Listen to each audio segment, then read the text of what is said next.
Karaikudi Maruti Suzuki arena ஷோரூமில் Swift காரின் புதிய மாடல் அறிமுக விழா இனிதே நடைபெற்றது.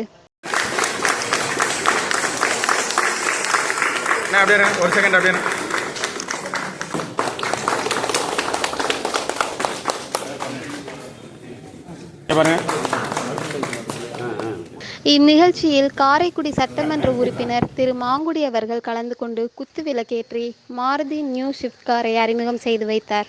மேலும் கோவிலூர் முன்னாள் ஊராட்சி மன்ற தலைவர் அழகப்பன் மற்றும் ஒன்றிய கவுன்சிலர் சொக்கலிங்கம் கலந்து கொண்டனர்.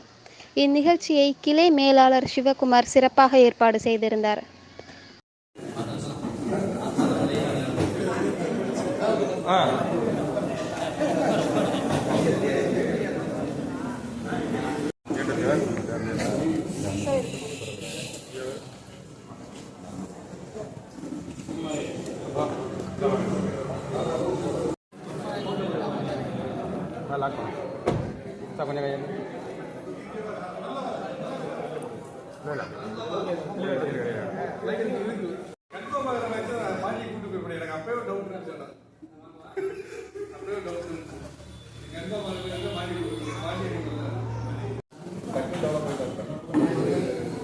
Betul.